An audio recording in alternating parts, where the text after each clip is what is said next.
Où va la pandémie au Sénégal? Naturellement, on ne se pose plus la question de savoir si le coronavirus aurait perdu la tête ou pas. Rien qu'à examiner les derniers développements, l'on ne peut qu'être ému, Antoine, devant l'ampleur et la profondeur des conséquences sur la santé des populations. Ce vendredi, focus sur les femmes enceintes.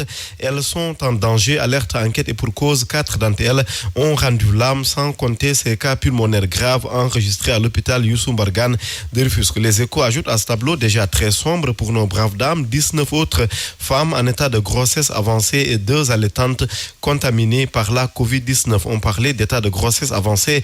L'illustration dans l'info appuie totalement cette idée avec une femme la main sur le ventre comme pour tenter de consoler son futur bébé. Dans la tribune du gynécologue professeur Abdoulaziz Diouf de l'hôpital national de Pikine qui s'alarme des cas critiques, mais c'est un problème international, complète l'As quotidien où l'on retrouve la même image utilisée par le journal L'Info. Une situation donc similaire ailleurs. L'As quotidien fait état d'un chamboulement mondial induit par le coronavirus. Et comme pour prévenir, les confrères rapportent déjà que 12 millions de femmes ont été privées des services de planification familiale à l'échelle sénégalaise. Autrement dit, chez nous, 9 décès et plus de 650 nouvelles infections hier. Une nouvelle tendance qui inspire le titre de Source A ce matin: moins de cercueils et plus d'infections. Et pendant ce temps, par où serait passé Idrissa Seck? Le président du Conseil économique perdu de vue. L'observateur est formel dans sa livraison du jour. Idrissa Seck n'a plus fait d'apparition publique ces dernières semaines puisque se trouvant en France depuis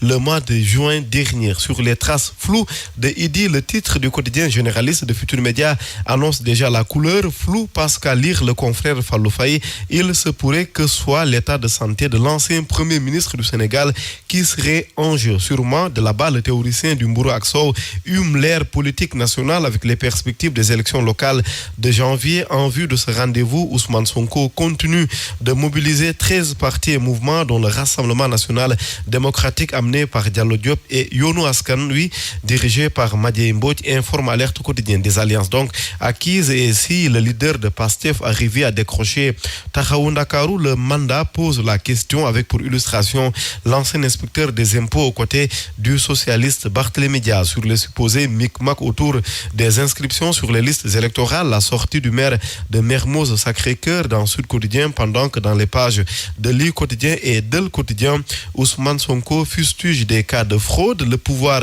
n'y verrait-il pas un cirque purement et simplement noir, loin du cirque noir qui fâche Jamra, une production pornographique selon la présentation faite par les livraisons de cette fin de semaine. Une nouvelle bataille pour l'ONG dans sa longue guerre. Vox Populi parle de 20 ans contre les séries perverses, pour reprendre le journal, des scènes de nudité, un langage sexuel cru, déjà visible avec la bande-annonce de ce cirque noir, comme expliqué par l'Observateur ce vendredi. Nous quittons le cirque pour l'arène. À la une de Sunu Lamb, pour en parler, non pas des chiffres et des lettres, mais plutôt, Antoine, des noms et des visages sur le nom à donner à l'arène nationale. Mbaye Gueye, Falaye, Fodé Doussouba, Boy Bambara, Falang, qui devrait être honoré. La parole aux journalistes et ou communicateurs traditionnels qui livrent leur regard.